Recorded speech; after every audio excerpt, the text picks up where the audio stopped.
início ao nosso seminário de sustentabilidade, agradecendo a presença de vocês. Eu acho que é um seminário totalmente dentro do contexto do nosso congresso. E vamos ser, assim, de uma forma, um grande encontro entre amigos, sem grandes formalidades, para que a coisa flua de uma forma tranquila. Respeitando o horário, 10h40 a apresentação, eu queria, no primeiro momento, nossa primeira apresentação de hoje é com o professor Michael Faber. Ele é professor do Departamento de Ambiente Construído de Aalborg University, na Dinamarca, professor titular da ETH de Zurique e chefe do Departamento de Engenharia Civil na Technical University of Denmark. Suas pesquisas são relacionadas à modelagem e análise probabilística de sistemas com aplicações para governança e gestão de risco, resiliência e sustentabilidade do ambiente construído. Atualmente, ele é presidente do Joint Committee do Global Consensus, ex-presidente do Joint Committee on Structural Safety e membro do Global Expert Network on Risk and Resilience, pesquisador do Global Risk do Fórum de Davos e do Conselho de Pesquisa Dinamarquês e Academia Dinamarquesa de Ciências Técnicas. Eu queria convidar agora para subir ao palco o professor Michael. Please, Michael.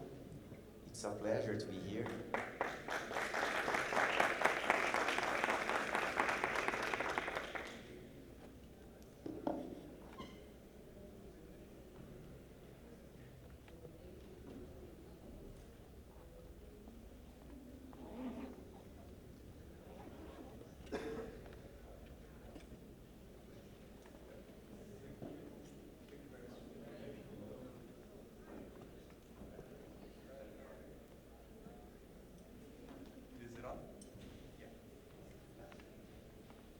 It's a very great pleasure for me to be here and also a great honor, and I think a very good opportunity to share some ideas and to establish the foundation for collaborations in the very near future. So today I've been invited to introduce the GLOBE consensus that relates to the agreement we signed yesterday evening. And I have prepared a presentation where if I can make it work, let's see. There we go. I'm going to address the following issues. First of all, I'm going to motivate why do we need a GLOBE consensus? Why do we need to take action on sustainability in the built environment, and a focus on emissions, embodied emissions of greenhouse gases. So I will motivate, I hope, and then I will outline what the GLOBE consensus really is, and I hope I will also be able to give you an idea about how we can collaborate on this GLOBE consensus platform. So it sounds like the GLOBE consensus is already a very static type of entity, but it's not. It's a live thing, and it develops from day to day. And I hope that GLOBE consensus, the group and the work we are doing, will be different already starting tomorrow with your help. So after that, I will give you an idea on some research that we have been doing to show how we, in a more formal way, can establish the relationship between typical engineering decisions and the impact to the qualities of the environment, and more specifically, what we are all focusing on here, greenhouse gas emissions. But it could also relate to other qualities of the environment. So I will present a rationale, you can call it the theoretical basis on how to do it, and indicate also the methods which can be applicable and very useful. And after that I will show you some super fresh research results, ongoing research, where we are applying this rationale to support decisions on development of infrastructure systems where we are targeting decision making to fulfill requirements both to welfare but also to emissions of greenhouse gases. After that, I will close up the presentation and I will try to give a few points on what we need to do. And it's a little bit along the lines I talked about yesterday. So setting the scenes, it's evident, I hope, to all of you that structures have been a significant part of the reason why we are here today. And it goes thousands of years back in time. The principles, the engineering insight, the methodologies, the theories have been developed over thousands of years. And even if you look at the structures and their evolution over time, it's not like that they are leapfrog events taking place. Structures look more or less like structures over time. But of course, we have learned a lot, and this has brought us to where we are now. What you also see is that the global population has increased explosively over the thousands of years where structures have supported our development.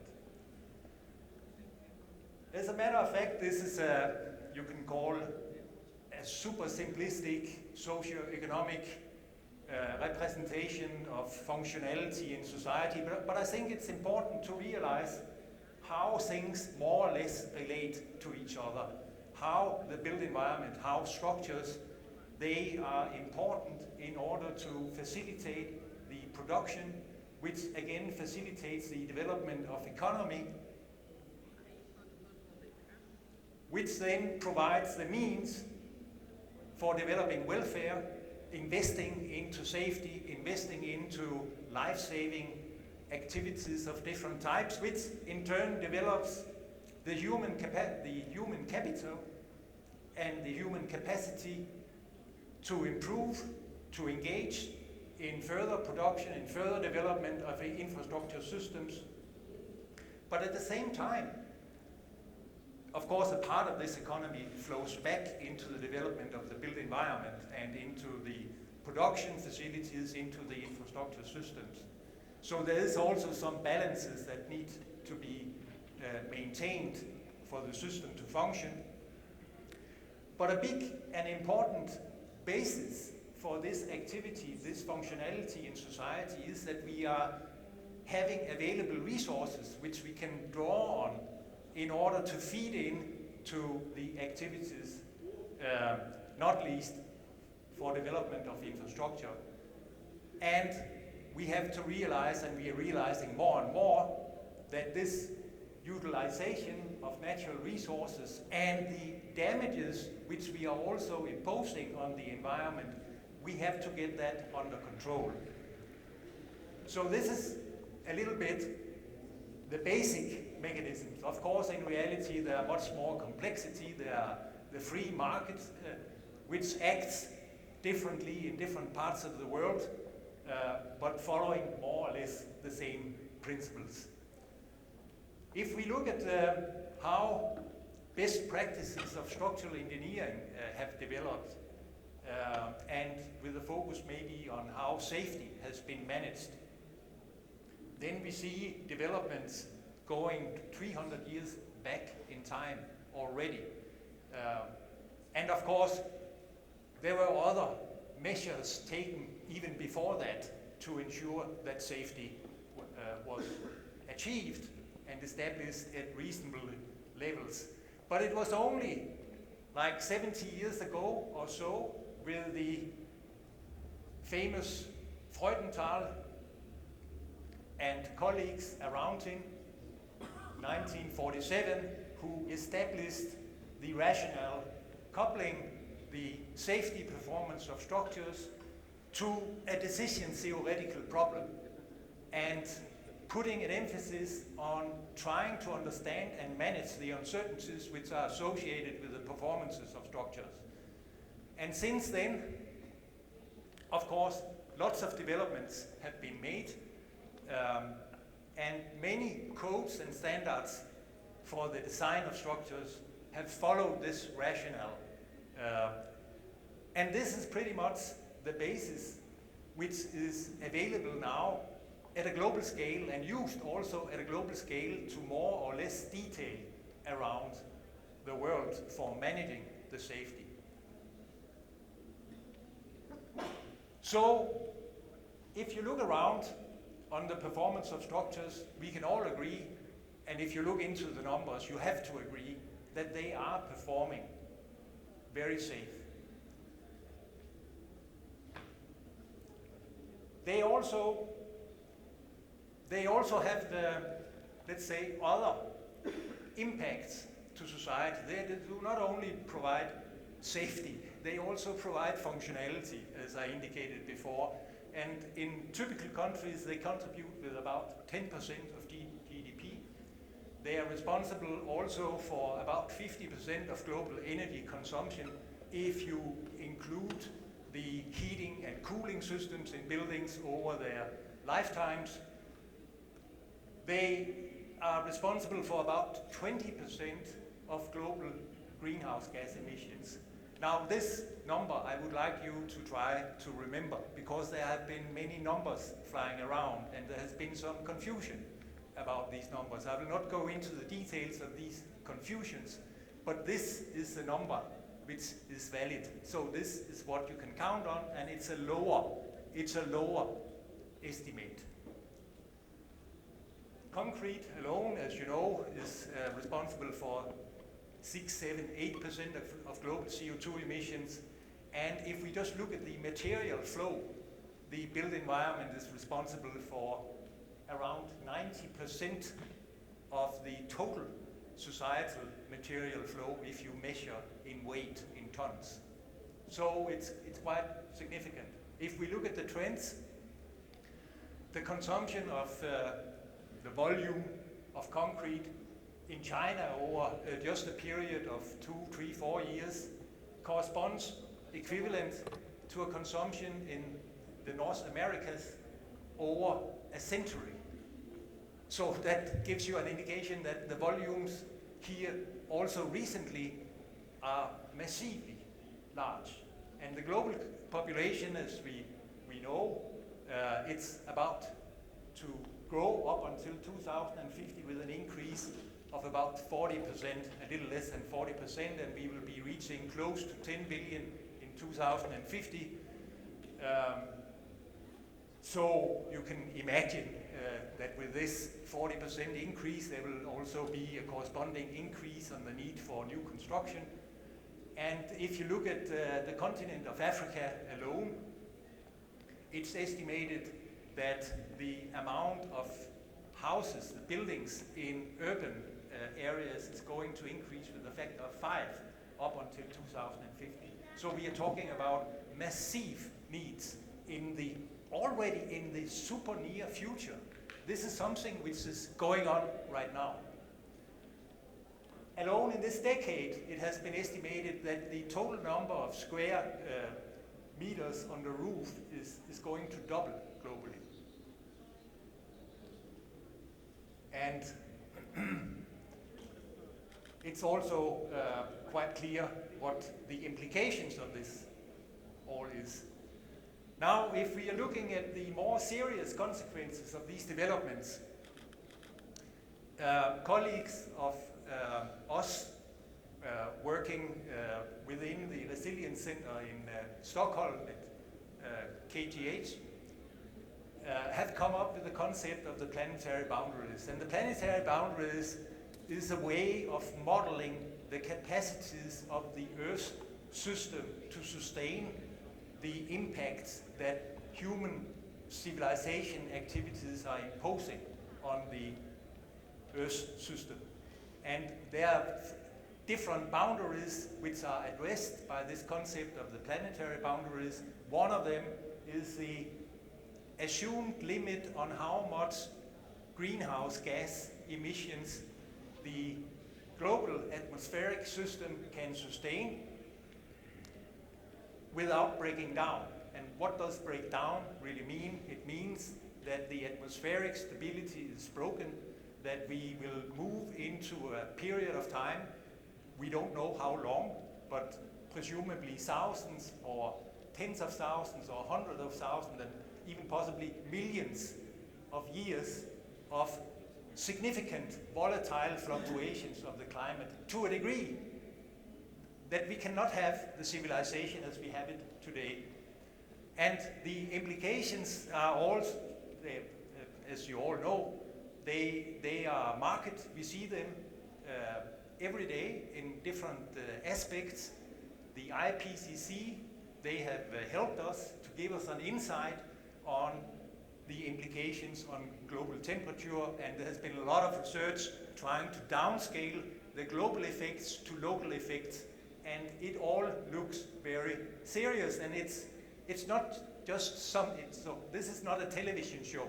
This is reality. Please, we need to take this serious. So, looking at what we are doing, why is it so difficult to do better?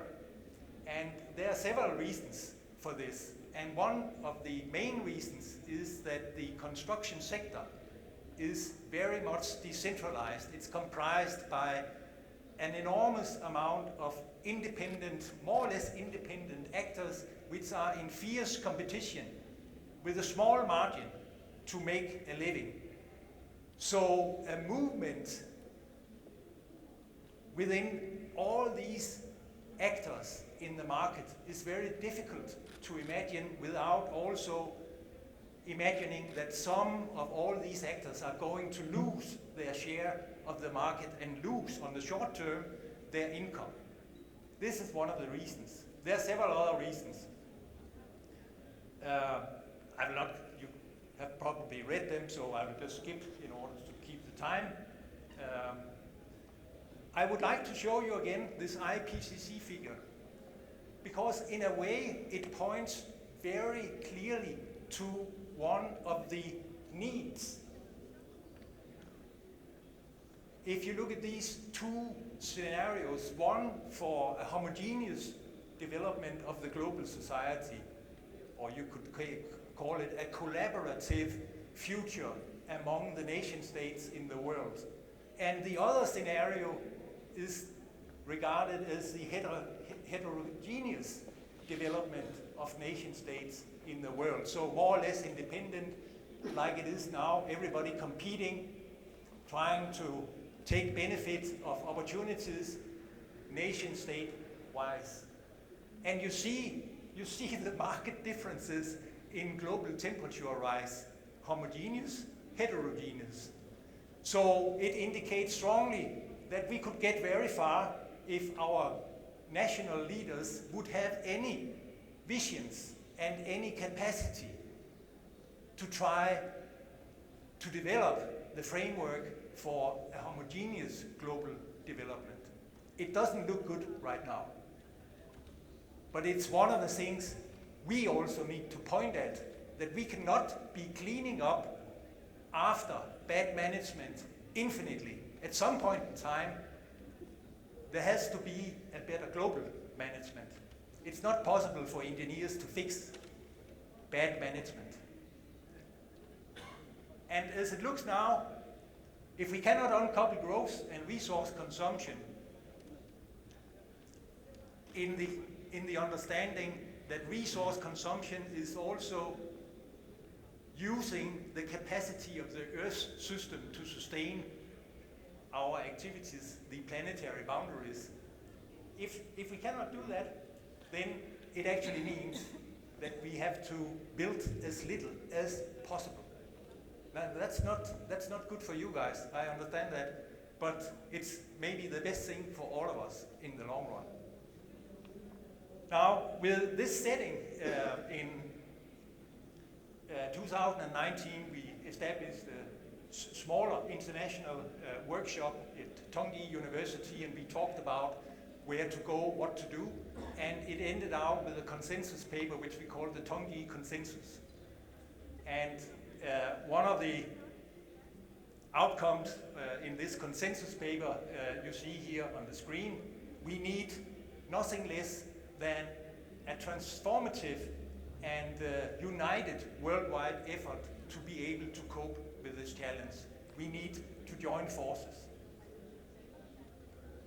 And after this event, we took home the consensus statements and we discussed them in the Joint Committee on Structural Safety. We discussed them with the Liaison Committee, which is the envelope organization of the Joint Committee on Structural Safety, and also the envelope of the international 6 organizations, RILEM, CIB, ECCS, FIB, IABSE, and IASS. So these are the 6 global international organizations representing a lot of the engineering profession of relevance for developing sustainable structures. And just last year, we established a new joint committee established by the liaison committee of these 6 organizations. And we have been working on different activities I will show you just in a second since that point in time.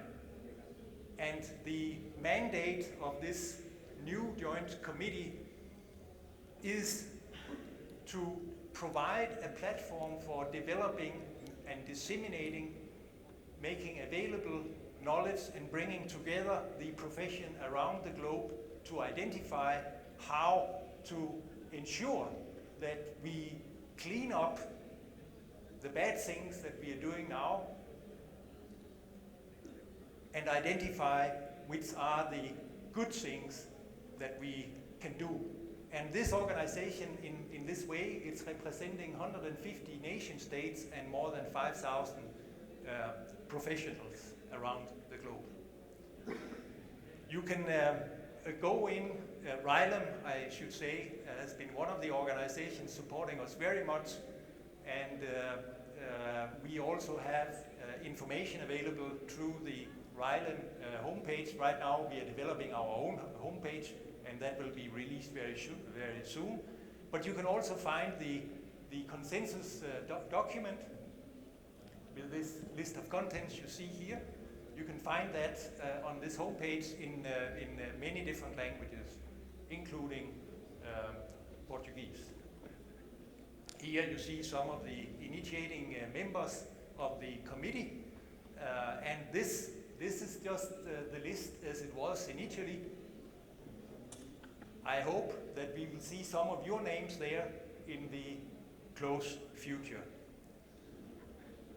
Right now we have organized the committee, the new joint committee, into 4 working groups where we are putting focus on what we call stock taking of existing knowledge, existing contents available through the 6 organizations, the associations, and there are many working parties and working groups working on different aspects of engineering, structural engineering.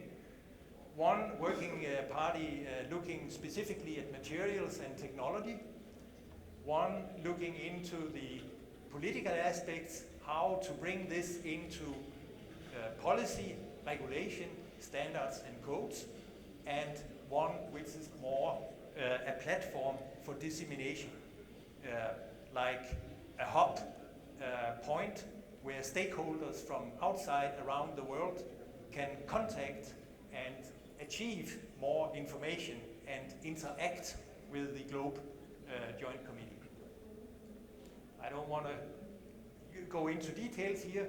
I just want you to know that we are hoping for engagement. And if you do not feel like engaging directly, personally, you're more than welcome just to show your interest and support by signing up on the RILEM homepage. One of the main activities here within the last half year has been to prepare a policy advice document or policy advice note. And this policy advice note is now almost finished. We are doing the final edits, and we will release it to the COP27 conference in Egypt here a little bit later in November.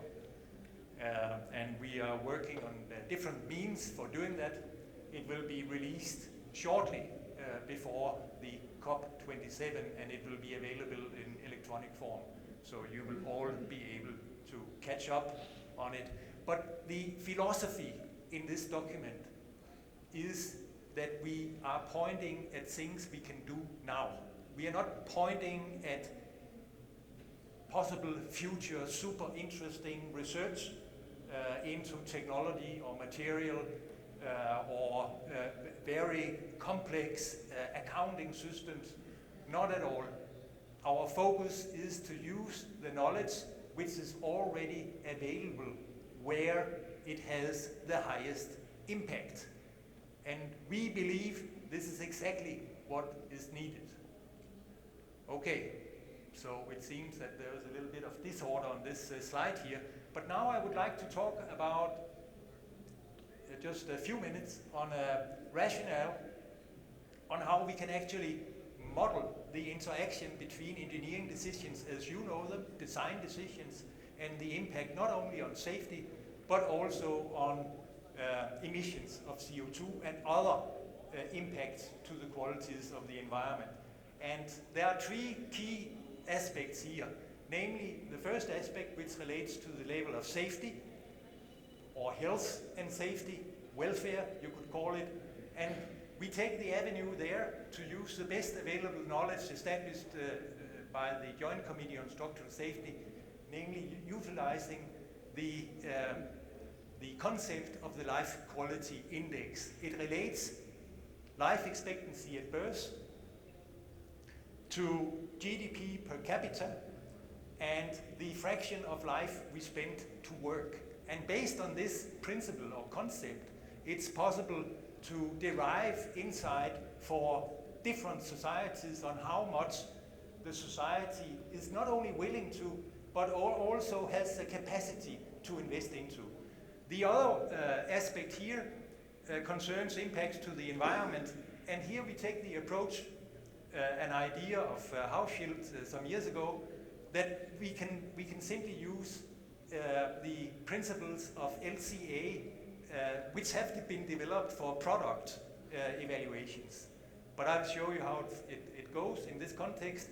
And then economical impacts, benefits generated by structures and infrastructure systems can be modeled by macroeconomics, by so-called production functions. Of course, you can use something more complicated, but in principle, you get more or less the right dependencies by these simple production functions. Now, the LQI, we don't have time to talk too much about it, but it's a theoretical model which has been validated empirically for basically all nation states in the world, and more than 70% of the global population of the nation states of the world follow this preference, which is modeled in terms of what we call the life quality index. Based on this, we can derive the preference for investing into safety depending on the developments in a given nation state. And this is super useful, and we use it as a basis for codification of safety. For instance, the Eurocodes is based, the safety format of the Eurocodes is based on this principle. So it's not something I'm inventing as an interesting idea. It's something that we are using right now. The other thing is what I already indicated to you, the planetary boundaries. But here, try to make the experiment that if our colleagues, the natural scientists, they're able to help us identify what is the level, the critical level of emissions of greenhouse gases that we cannot exceed to avoid disastrous consequences. Then we can consider that to be a global budget. What we then need is to find a model for converting this global budget into budgets for individual nation states, regions, and sectors. And when we have that, we can start to work in a more systematic way. Without this key, we will be flying around in the fog and we cannot do anything, and we don't know where we are going. So we need this, and this is why I say global leadership is necessary. What we then can do is that we can relate typical engineering decisions which have an impact on safety and the economy, cost, safety, reliability level, choice of reliability level. And then we can calculate based on choice of structural concept, material choices. Then we can calculate what are the implications with respect to the volumes of material that will be used of different types. And then we can use LCA analysis in order to disaggregate the decision into different material flows. After the disaggregation, we can aggregate again into categories which are essential for different planetary boundaries. And of course, there are uncertainties associated in all this, and those of you who know something not only about structural reliability, but also about LCA analysis, you will appreciate that the uncertainties are substantial. So that means that the impact of decisions on design will be associated with significant uncertainty relating to the impact on the capacities of the Earth's support system. And there, so we have, again, just like in structural reliability, we have a loading function, the demand function, and then we have the capacity function, and they're both uncertain. So we can calibrate our decisions to fulfill requirements with respect to max or critical levels of greenhouse gas emissions, as an example. So this is how it can work. And we have the theory developed for this. We don't want to go into this. You can then optimize your structural designs, and more importantly, you can devise codes and standards which actually will be calibrated to fulfill criteria to sustainability emissions of greenhouse gas, just as we have it for safety. In order to make all this possible, of course, we need critically urgent to understand the trade-offs between economy, safety levels, and greenhouse gas emissions. This is super critical. And we have started to do research on this particular issue of development of infrastructure systems. Typical choices in macroeconomics when we look at development of infrastructure systems relates to how much infrastructure of a certain type do you want to develop, so the volume of infrastructure. And the second choice relates to the quality of the infrastructure. How can we measure quality? Well, quality typically is measured in terms of the reliability performance.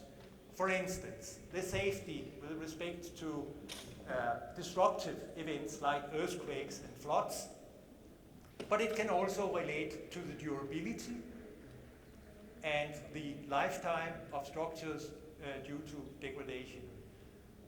So we can play with different decision alternatives relating volume and quality, as just expressed or outlined what I mean by quality. And then what we can do is that we can see how different strategies with respect to quality and quantity, as we call it, will lead to different developments of economy. And we do that by introducing production functions. Then these engineering choices, especially relating to the quality, can be directly measured into impacts on the, let's say, long-term economic development following such a strategy. But at the same time, using the approach I just indicated to you, we can calculate and model, accounting for uncertainties, the implication of greenhouse gas emissions. And this is, of course, of central importance, and I'm just showing you some of our early results here. You see the blue line represents the economic development over time, and where you see the stabilizing level, this is the kind of economy you can expect with this strategy. At the same time, you see the implications with respect to greenhouse gas emissions. So, closure. What does it really take to move in the right direction here? I think we have heard also earlier today that you can read this. I just want to say one really important thing for me, and that is, yes, to ensure sustainable development in the world at the right time, that means really fast. It has a link with ethics in two ways, I see. The decisions that we make or are made at political level, they have very severe, very important ethical impacts on the population around the world. And there we have a problem, because when Gro Harlem Brundtland formulated her vision for sustainable developments, looking and ensuring into the future that future generations have the same possibilities to develop a life, a welfare at the same level as we have at the present time, not taking away these possibilities for future generations. What was not discussed at that time is the differences, not over time, but across geography. And we really need to develop the concept of sustainability, not only for equity over time, but also equity around the globe. And this is one of the ethical implications that we need to deal with in order to achieve sustainability. The other critical important point from my perspective is the ethical component, that we know what to do, but collectively we fail to do it, so we need to look at the integrity of ourselves. Every individual, we know when we can do things better, then we have to do it. This is an ethical decision. We simply have to do it. If somebody tells us to do something we know is not right, then we say, no, we will not do it because we know it is wrong, or we will not do it until we understand why it is right. And this is the only way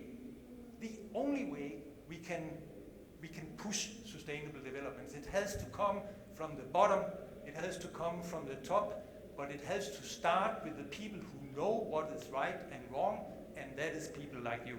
I am probably way over time, and I'm really sorry for going beyond my time, but this is the end of my presentation, and thanks for your attention.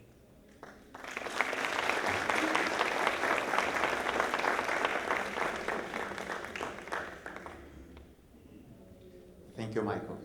At the end of this section, we'll have a Q&A section. Thank you.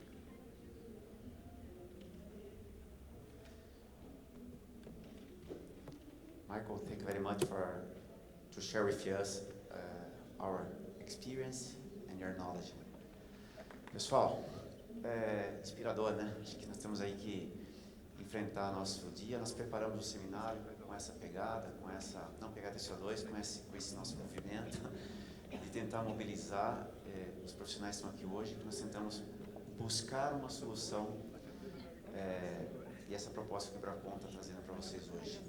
Na sequência, no nosso bate-papo, que está muito legal, eu queria convidar o professor Vanderlei John. Bom, é sempre bom divulgar quem é o professor Vanderlei John, professor titular do Departamento de Engenharia da Construção Civil da Politécnica da USP, coordenador do HUB, que é o Ambiente Corporativo de Inovação, um financiado pela BCP e pela USP. Ele coordena o INCT, Tecnologias Eficientes Avançadas em Produtos Cimentícios. O SIX, Inovação e Construção Sustentável da Unidade Embrapi, da PoliUSP. E o IRIS, da Nova USP. O Sr. Vanderlei faz as pesquisas baseadas na construção de baixo carbono, escaláveis, de baixo custo e adequadas aos países tropicais em desenvolvimento. O Vanderlei é um amigo da gente há muito tempo, vocês todos o conhecem. Vanderlei, a palavra é toda sua. Pessoal, antes de minutinho só, Vanderlei. A proposta nossa organização, vamos fazer as 3 palestras agora, no finalzinho fazemos uma sessão de Q&A e retomamos a mesma forma da parte da tarde, tá ok? Vanderlei, obrigado. Obrigado, Mascato. Bom dia, pessoal. Bem, vamos ser um pouco pragmáticos, né? Eu gosto desse gráfico, para os caras que têm dúvida se está esquentando, eu acho que ele é uma bela síntese, né? Tem muita ciência por trás disso. Esse gráfico também, eu montei aqui várias informações. Em azul a gente tem a variação da concentração de CO2 em ppm nos últimos 400 mil anos, e em laranja é desde a década de 40, quando alguém resolveu botar um medidor de CO2 numa ilha do Pacífico. Então, o azul é a oscilação da concentração de CO2 da Terra, como o planeta sozinho se comporta. E o amarelo é a gente queimando combustível fóssil e fazendo cimento. E ele começou a subir na vertical em 1750, que é quando os ingleses, como o Paulo mencionou ontem, começaram a extrair energia do carvão, né? E depois do óleo. O Goldenberg diz que 1 litro de gasolina tem a energia de 100 homens trabalhando 8 horas seguidas. 1 litro de gasolina. Então, mas também 1 litro de gasolina tem uns 3 quilos de CO2 quando a gente extrai a energia dele. Então, esse é o destino. As consequências estão por aí, né?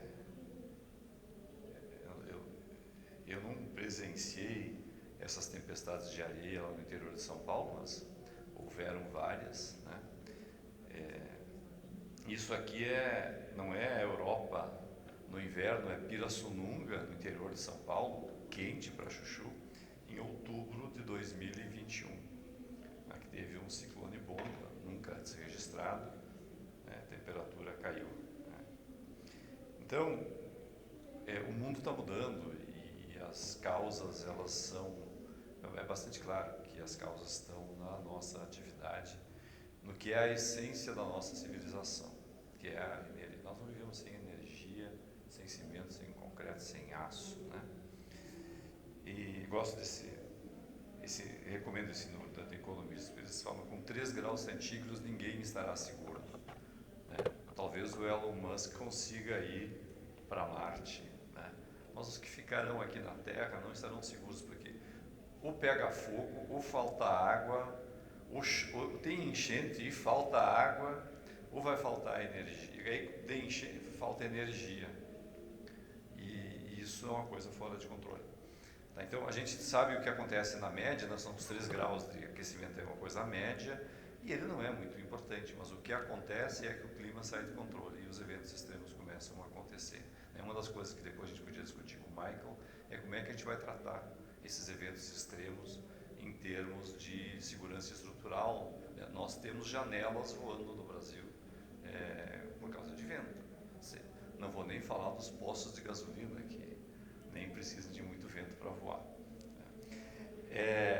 Bom, a sociedade vai reagir, né? Eu acho que imposto de carbono é absolutamente inevitável, né?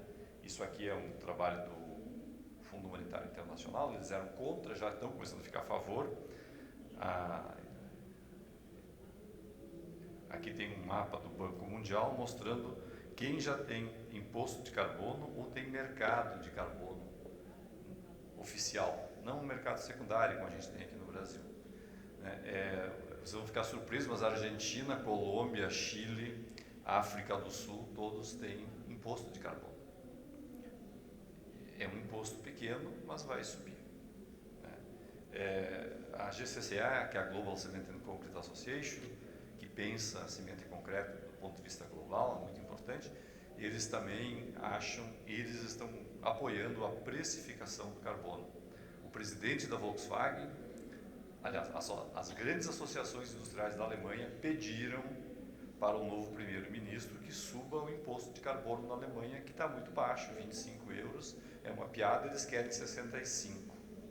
Na Suécia é 100, na Suíça é 100. Então esse é um mundo onde o carbono tem custo.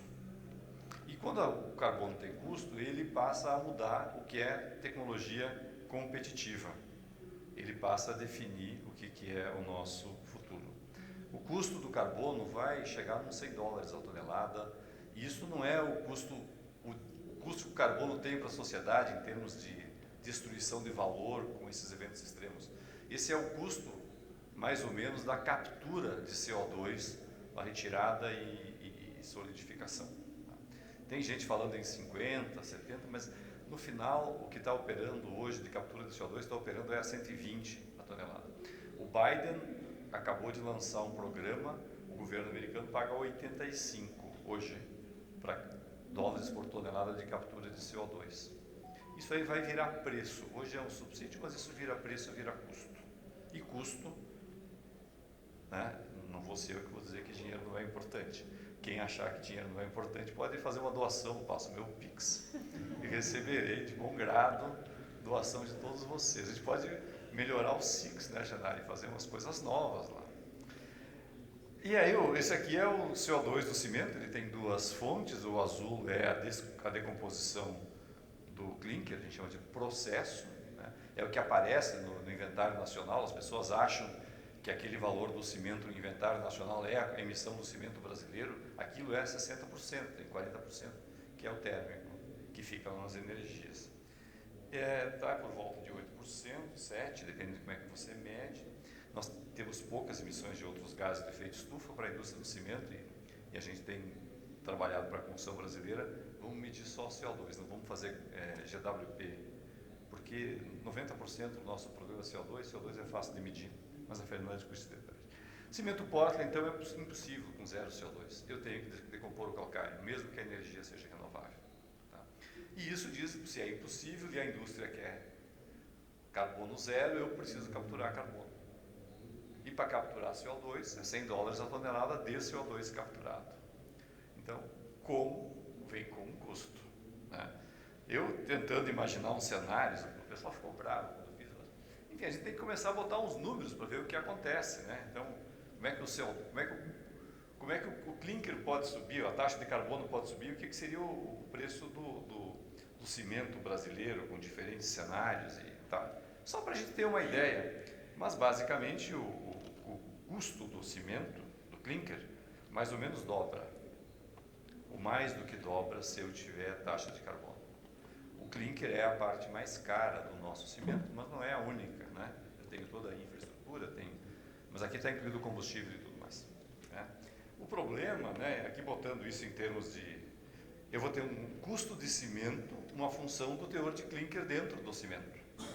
Porque se o clinker que gera CO2 e o CO2 custa, eu tenho mais clinker, eu tenho um preço maior. Hoje nós temos talvez 10% entre um CP5 e um CP32. Tá? Mas quando entrar o CO2... E o que acontece? O mercado que está aqui estou sendo otimista de botar 0,7, o Brito está até rindo aqui na frente. Nós gostamos e nós operamos com cimento de 85% de clinker. O pré-moldado é CP5, né? Ele tem necessidades específicas. Então é muito mais fácil a gente falar de redução de pegada do CO2 do que fazer, porque fazer tem consequências, pelo menos com a tecnologia que nós usamos hoje. Né? E começam a surgir novas alternativas do mercado. Esse aqui é um empreendimento do dono da Natura, vamos dizer assim, capital não falta. Né? Então eles estão investindo. Eu não acho que eles vai encher o saco de todos nós, vai deixar todo mundo irritado, vai humilhar os vendedores de concreto e tudo mais, mas eles não têm como tirar o nosso mercado, porque vai faltar madeira. Não tem madeira já hoje para fazer. Tá? Mas eles vão ganhar um certo market share e eles vão ganhar muito visibilidade. vão nos incomodar e a gente incomodado se move. Então, eu estou super feliz com o pessoal da madeira, porque tem até uns projetistas de estruturas assim, super concreteiros que estão projetando coisa de madeira hoje em dia, né? O mercado muda. Bom, nós precisamos de soluções sustentáveis. Precisamos aumentar o ambiente construído. No Brasil tem que crescer muito a construção, né? Mas nós precisamos reduzir a pegada do CO2 absoluta, construir mais e emitir menos CO2 total. Tá? E a gente precisa achar a forma de fazer isso dentro do orçamento. Como o Varran disse ontem, se não cabe no orçamento, não é solução. E a gente tem que levar isso muito a sério. E a pergunta que a gente tem que fazer para nós, captura de CO2 é uma solução sustentável num país pobre em desenvolvimento que precisa aumentar a construção? Ela vai custar $100 a tonelada. Tá? Essa é a escolha que nós temos que fazer agora, porque nós vamos viver com ela. Tá? Então, o que fazer? Nós estamos aqui em conscientização, nós temos que ter uma forma de medir padronizada, né? Que seja dentro da empresa, que seja entre o setor, né? A Fernanda vai apresentar de tarde como é que nós estamos trabalhando com isso, né? Uma visão de avaliação do ciclo de vida, e nós vamos ter que estabelecer metas e depois agir. É que o depois não pode ficar para muito depois, tá? Como disse o Michael, nós vivemos uma emergência climática, nós temos que agir para ontem. A gente criou o SIDAC, a Fernanda vai fazer uma apresentação em detalhe, eu acho que é a primeira da tarde, né, Massucato?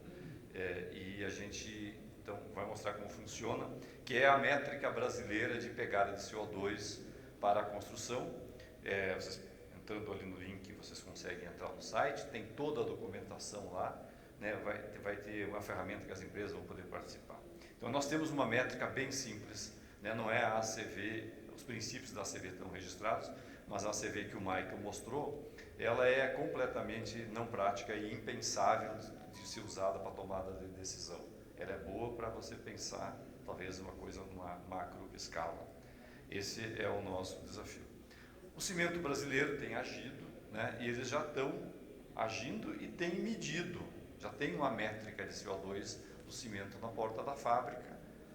Nós temos isso, 30, 20 anos de experiência nisso.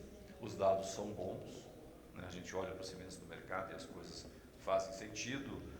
O balanço de massa fecha, isso é auditado, mas o que é o mais importante é que está desde 2007, 2008, estagnou. Não é uma coisa só do Brasil, né? Aqui eu coloquei Europa e a global. No mundo inteiro, a redução do fator de clinker do cimento está estagnada. Desde meados dos anos 70, com algumas exceções. Os americanos têm muito para fazer, mas eles são muito diferentes do resto do mundo nesse aspecto, né? Alguns outros países do mundo, como os árabes, têm bastante para fazer, mas países como Marrocos, Brasil, Tailândia, né? A Índia tem bastante para fazer. Muito conservadora a Índia em termos de cimento. O Ravindra não está aí, né? Fica chateado, mas é a verdade, né? Os números não mentem. Mas eu sei, né? Pelo plano mundial, que convergiu no nosso roadmap brasileiro, foi muito interessante, nós vamos ter que capturar tudo isso aqui de carbono ao custo. Quando a gente fala operar com 50% de clinker médio, isso é um desafio gigante, impossível de ser atingido com a atual tecnologia de substituição de clinker. Nós não vamos chegar nesses 50% de média. Média significa que tem cimento com menos. E nós certamente precisamos, em algumas aplicações, cimento com mais clinker. Nós vamos ter que... Mas operar com uma média de 50% não será fácil e não é atingível com o que nós temos hoje. Tá? Aliás, o que esse gráfico mostra. O que nós temos hoje nos leva aqui até 600 quilos. Qual é o problema dessa estagnação? A gente tem um problema de esgotamento da rota tecnológica, né? A rota tecnológica que usa um resíduo e um pouquinho de filler, moa tudo junto com o clinker e o sulfato. Isso tem um problema que não é muito eficiente, do ponto de vista de explorar a capacidade química das adições e do clinker. Tá? Mas é assim que o mundo inteiro fabrica cimento. Tem poucas fábricas no mundo que fazem uma rota separada. Tá? Esses cimentos têm uma baixa resistência inicial, né? Por que essa resistência inicial é baixa? Aplicações como pré-moldado, ou mesmo a construção hoje que busca produtividade, e eles querem e precisam desmoldar. Tem construtora pedindo desmoldagem com 12 horas. Tá? Construtora, né, concreto usinado, quer desmoldar com 12 horas. Eles têm lá suas razões econômicas, e produtividade é uma coisa super importante. O Brasil é pobre porque a produtividade é baixa. Então eu não acho que solução de desmoldar a cada 7, ou desmoldar aos 14 dias, como já tenho visto colegas falar, podem ser levadas seriamente, porque não vão rolar. Tá? Nós temos limite de disponibilidade de escória, nós usamos praticamente toda a escória brasileira. E agora estamos usando outras escórias. A produção de cinza volante, Tubarão, vai fechar as termoelétricas de Tubarão. Elas estão fechando, acho que uns 4 ou 5 anos. Vai reduzir a cinza volante. A argila calcinada eu tenho que calcinar. E por aí vai. Então nós temos um problema de rota tecnológica que está esgotada. Isso aí tem que resolver com inovação. Nós vamos precisar fazer coisas que nós não fazemos. Né? E não é só o cimento que tem que agir. O GCCA tem esse roadmap e ele traz uma grande novidade, porque pela primeira vez tem uma tarefa explícita para as concreteiras, produção de concreto, e para os projetistas e construtores. Ele prevê uma redução de 22% da mitigação do CO2, é desmaterialização das obras. Não tem outra forma de fazê-lo. Né? A produção de concreto vai ter que reduzir 11% o teor de cimento. Eu acho que esse 11% está subestimado, dá para reduzir bem mais, dependendo dos agregados, né? Mas dá para reduzir. E o teor de clinker vai reduzir mais 9%, globalmente. Tá? No Brasil nós reduziríamos um pouco menos. E eu acho que também está subestimado, porque isso aqui reflete um pouco o atual estágio do conhecimento. E o Carbon Capture and Use, CCU, é tudo aquilo que eu preciso me livrar, mas eu não tenho conhecimento para fazer. E aí eu coloco em CCU, que é $100 a tonelada, bota aí, estamos falando de 36% de 5 bilhões de toneladas, façam as contas, é muito dinheiro. E esse não é um dinheiro que agrega valor. Captura de carbono não agrega valor, ele agrega custo, ele agrega risco, você injeta carbono na crosta terrestre. Exige uma infraestrutura e um investimento. Para capturar esse carbono, o CAPEX envolvido é da ordem de grandeza do CAPEX que foi usado para construir as fábricas de cimento. $100 a tonelada de clinker. São basicamente 450 bilhões de dólares para investir, para fazer essa captura. É muito dinheiro, isso aí não vai acontecer. Eu não acredito. Tá? Alguma coisa vamos capturar, mas 36% não vai dar. E tem aqui embaixo uma coisa que nós temos que medir melhor, que é a captura por carbonatação. Esse 6% é um número conservador, faltam dados primários. Nós precisamos medir o que está acontecendo. Então nós temos que mudar a indústria de cimento, no primeiro momento, e aí, em vez de otimizar o cimento na porta da fábrica, nós temos que otimizar o cimento de uma maneira que as estruturas de concreto no final tenham menor carbono. Hoje nós temos cimentos que estão otimizados na porta da fábrica, que não são os melhores cimentos em algumas aplicações. Eu fiz um estudo de 33 fábricas de bloco de concreto, a menor pegada de CO2 de bloco de concreto usava CP5, contrariando todos os manuais do mundo. Tem mais CO2 no quilo de CP5? Tem, mas naquele bloco de concreto tinha muito mais cimento do que CO2. E quilo de CO2 por bloco de concreto, que é o que interessa, era melhor. Então a gente tem que começar a pensar no ciclo de vida do sistema e minimizar o sistema como um todo. Tem certas adições que aumentam a demanda d'água gigantescamente. Maior demanda d'água, todo mundo aqui é concreteiro, mais cimento para conseguir a mesma resistência. Ela reduz o fator de clinker e o CO2 da porta da fábrica e não reduz do sistema como um todo. Isso precisa mudar, tá? E esse é o novo conceito. Bom, CO2 do concreto está no cimento E no concreto armado, 25% mais ou menos, varia um pouco, né, dependendo do aço, do calculista, enfim, de um monte de coisa, mas 25% é o número bom do CO2, hoje vem do aço. Então, o cimento é 75% do CO2 do concreto armado e o aço é 25%.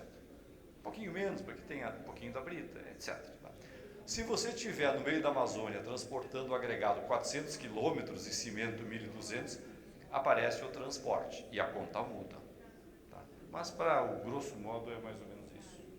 Então, nós precisamos ter ação coordenada, né? Eu acho que é super importante, né? E fazer a inovação. O que eu acho, eu queria mostrar para vocês assim, ó, tem muita gente que fala, quando vier o preço de carbono eu mudo. Nós aqui não estamos fazendo uma mudança com tecnologias que nós dominamos. Para você colocar uma tecnologia que você inventou no laboratório, botar no mercado, operar uma fábrica de cimento, 3.000 toneladas a dia, 24 horas por dia, continuamente, 365 dias por ano, não é uma coisa fácil nem automática. Vamos fazer um concreto com 250 litros de pasta e não 300, que é o nosso padrão de mercado.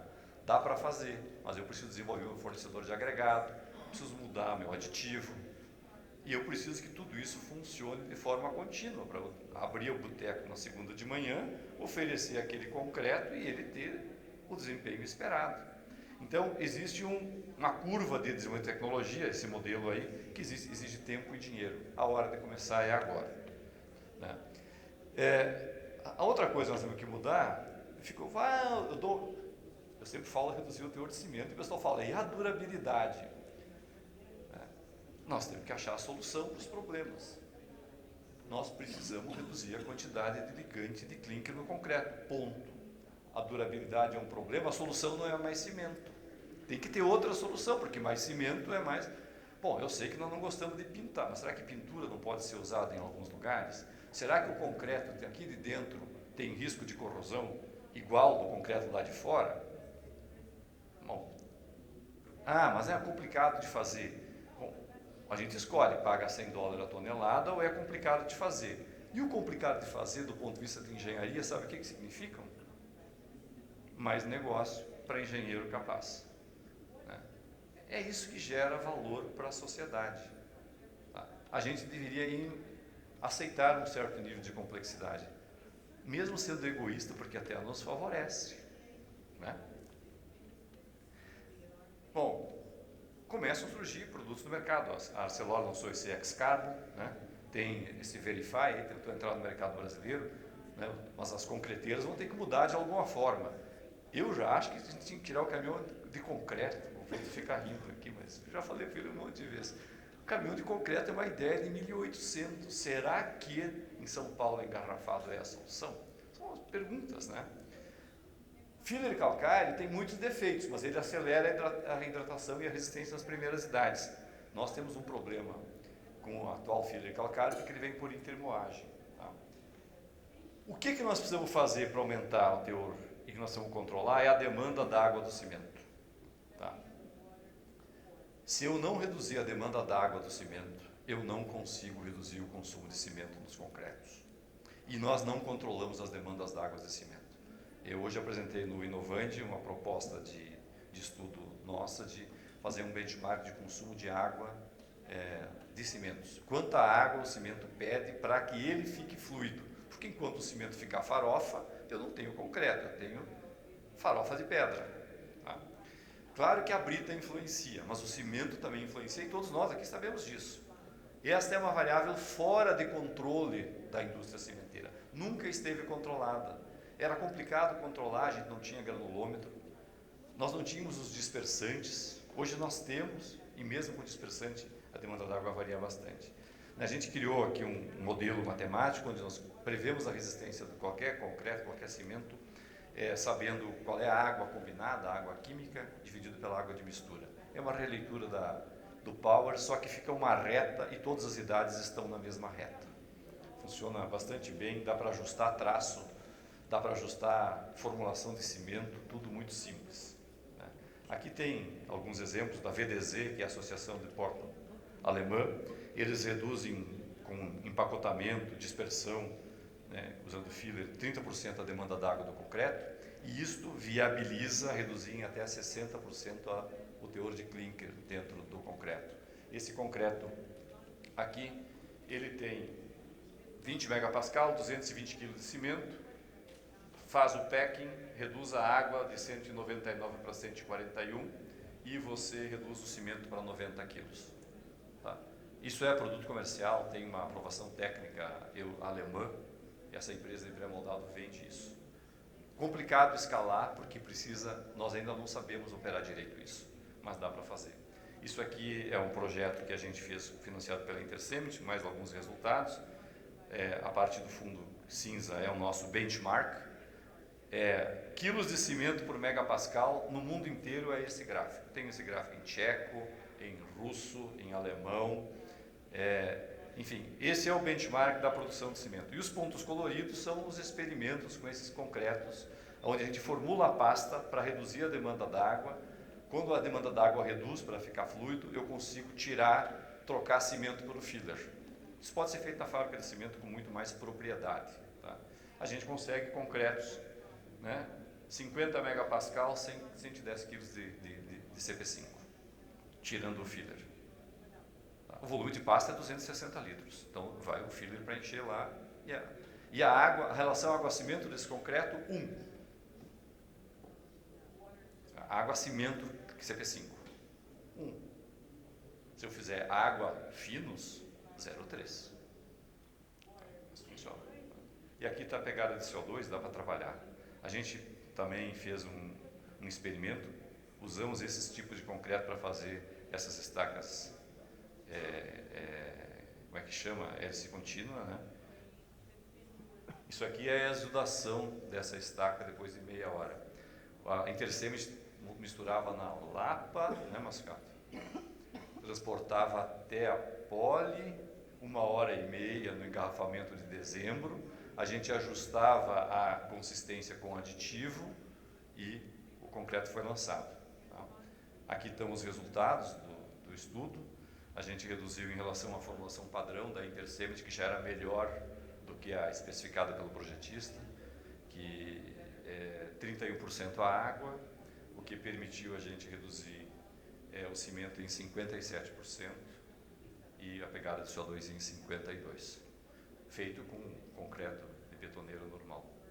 A Holcim está vendendo essa tecnologia a nível global, não sei se bem global, mas na maior parte dos países do mundo. A Austrália está vendendo, né? Tem um grupo grande dela desenvolvendo isso, e o problema sempre é a supply chain. Você precisa ter o filler, você precisa ter o clinker, cimento mega reativo, precisa selecionar um aditivo e os clientes precisam comprar, né? Mas eles vão até, com neutralização de carbono, eles vão até 70% de redução de CO2 para resistências mais baixas. Resistências mais altas é um pouco mais complicado, mas está no mercado. Esse EcoPact, vocês podem entrar lá no site deles, em quase todos os países eles oferecem, né? A Votorantim lançou, não estou fazendo propaganda, o Álvaro saiu, mas o Brito está aí, o Álvaro está entrando, o Álvaro, fazendo propaganda aqui, lançado um concreto chamado Spectra. Eu achei o nome terrível, porque me assustou, mas disseram que é de um super-homem, um herói da Marvel e tudo mais, mas é um concreto também de baixa pegada de carbono. Então o mercado está se movendo. Tá? Nós estamos discutindo no nosso laboratório lá, como é que eu poderia usar esse conceito para fazer um novo cimento que já sai aditivado e empacotado da fábrica. É uma possibilidade. A gente pode fazer cimentos, isso é no meu modelinho matemático, não sei se provavelmente está errado, mas é uma forma de a gente pensar, tá? Dá para fazer cimentos muito diferentes. A durabilidade é um problema? Como é que nós vamos resolver a durabilidade sem aumentar o cimento? É isso que eu quero saber. Tá? Eu tenho várias ideias, vocês podem não gostar, mas resolve, né? O conhecimento é a barreira, né? Então, Arcelor também, já falei do X-Carb. Então, o aço tem CO2, né? E a produção de aço está aumentando muito. A gente tem falta sucata no mercado. Tá? Estrutura de concreto. Isso aqui é o que o GCCA espera das estruturas de concreto. 21% de redução em 2050, 5% em 2030. Mas nós não temos um benchmark, nós precisamos fazer um benchmark de estruturas de concreto. A gente está trabalhando, né, estamos conversando com o Massucata, com a TQS e tal, né, tentando ver como é que a gente pode ajudar o mercado a ter informações. A minha estrutura de concreto faz parte do bem ou faz parte do mal? Né? Isso aqui é uns dados que a gente já conseguiu com algumas empresas, como a Tecno, que já o Jorge cedeu para a gente, e mais uns dados publicados, de consumo de concreto no metro quadrado de concreto armado no Brasil. Tá? Então você vê que 50% das estruturas têm acima de... não, esse aqui é aço no concreto armado, 100 kg de aço por metro cúbico. Aqui está CO2, né, no concreto por metro cúbico por metro... Quer dizer, metro cúbico por metro quadrado de concreto e CO2. E por aí vai. Isso aqui são 21 prédios, que a Fernanda fez uma conta mais ou menos de quanto é que tem o CO2 e de onde ele vem. Nós estamos falando na estrutura de concreto em CO2 em torno de 150 quilos de CO2 por metro quadrado, né, de estrutura de concreto. O prédio é muito mais complicado do que isso. Né. Tem ideias de como desmaterializar, reduzir o aço, né, com esses aços CA50, que é um problema bem complicado. A gente está tentando viabilizar eles no mercado. O mercado americano já tem, na norma americana, esse trabalho. O aço CA70, ele, em algumas situações, os dados que a Arcelor tem mostrado, dão até 20% de redução do consumo de aço para uma mesma performance. E vem a pergunta, até quanto nós podemos subir a resistência do concreto? Até quanto faz sentido? Ultra alta resistência tem um problema de flambagem. Enquanto não vier a impressora 3D para fazer formas complexas, talvez não chegue. Mas o que a gente pode fazer? Né? Nós não sabemos, precisamos de benchmark. Mas o que realmente eu acho que é o low hanging fruit é o cimento ensacado. Esse aqui é o dado que o Gonzalo, a BCP publica, lá o Gonzalo recolhe, a SNIC publica, e o vermelho é vendida na revenda. Revenda atende a loja de material de construção. Né? E tem as construtoras, que é aquele pink, e o amarelo, eu diria assim, que é o que é profissional, aquele cimento que é vendido e é usado por gente que vem no Ibracon. Gente que sabe o que está fazendo, faz conta, melhora. Mas nós temos 65% do cimento brasileiro usado, enfim, não sei se a foto é representativa, mas é que não está ruim, né? Olha só, controle de qualidade, olha a terra aqui na brita. Então, a gente pode, tudo que eu falei até agora, para esse mercado aqui não faz sentido. Esse mercado é o que faz as casas de 50% dos nossos compatriotas. E eles estão completamente desassistidos. Nós nunca, enquanto setor, pensamos neles. Eu fiz uma continha aqui baseada nos dados que eu tenho, 60% desse cimento ensacado vai para a argamassa, né, que tem ganhos bem grandes, a gente já fez umas contas, e 40% vai para concreto, misturado em obra. Tem cidades onde não tem escala para uma concreteira com a tecnologia vigente. Temos que ter solução industrial para esses caras. Eu tenho uma ex-aluna minha, que é professora da Unila, que foi fazer a casa dela, ela toda cálculo de CO2 na ponta do lápis e tal, e ela não conseguia comprar concreto usinado, porque todas as concretagens da casa dela usavam menos de 2 metros cúbicos, 3 metros cúbicos, que era o mínimo. Tá? E a gente está chegando à conclusão que este cara aqui, que fez as tabelas de traço nos anos 60, é o que domina a formulação de concreto 60 anos depois. O nosso cimento era CP 250, que está só na norma, ninguém faz mais. Mas essa tabela, a gente foi para o YouTube, e já temos que olhar melhor, mas em tese 40% do cimento brasileiro é usado por essa tabela, 20% é usado pelas concreteiras.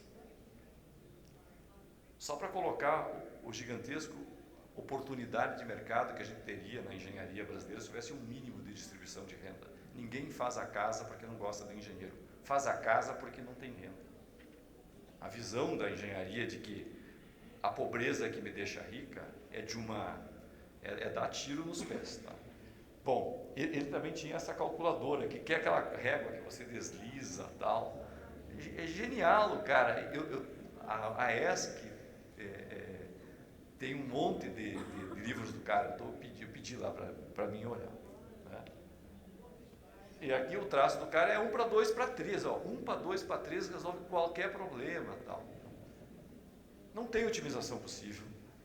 Tá? Precisamos de uma estratégia específica para o saco, porque ela é 60% do nosso problema. Provavelmente nós temos mais para mitigar no saco do que no mercado profissional, que já é bem otimizado. Nossas estruturas, pelo que a gente está vendo, são muito mais econômicas que as europeias. O estudo que fala metade, a laje, por exemplo. 25% é muito, eles podiam aprender com a gente. Podiam aprender com a gente. Então, agora o que vão fazer para esses outros caras? Então, no curto prazo, né, vamos voltar com o CP25 para o mercado. Como é que a gente faz isso? Se uma cimenteira fizer isso sozinho, o mercado trucida ela. Tá? Vamos botar cimento de alvenaria. Eu estou botando perguntas aqui, tá? Não estou dando solução, mas nós vamos fazer alguma coisa. Tá? No médio prazo, temos que promover a industrialização, aumentar o market share de concreto usinado, de pré-moldado, de argamassa industrializada, e por que não concreto ensacado? Na Costa Rica se vende concreto ensacado na loja de material de construção. Aqui se vende areia a R$10, R$1 o quilo. E o pessoal acha cimento caro, mas na Leroy vende areia ensacada, areia, R$1 o quilo. É R$1.000 a tonelada. Então a gente tem muita oportunidade. A China baniu cimento ensacado nas regiões metropolitanas, faz 4 anos. Baniu. Região metropolitana. Por quê? Porque o cimento ensacado ele é usado com areia que é extraída ilegalmente. E a extração ilegal de areia é um senhor de um problema. Acabamos de fazer um modelo lá no departamento com a Lidiane e o Sérgio. 80% da areia brasileira vendida no Brasil, ela é ilegal. Porque todos os registros do governo só explicam 20% da areia. Então, faz sentido.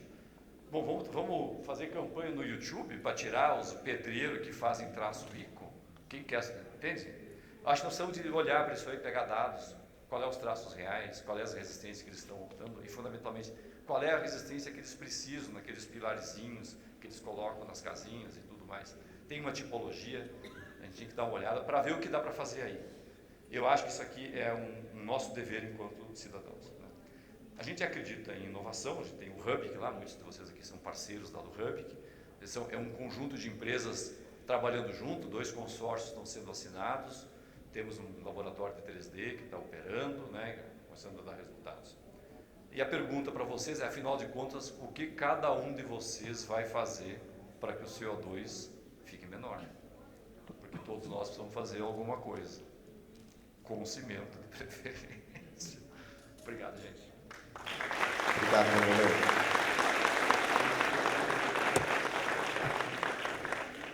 Pessoal, o pessoal de segurança de trabalho vai me chamar a atenção daqui a pouco aqui. É pela escada, pessoal, por favor.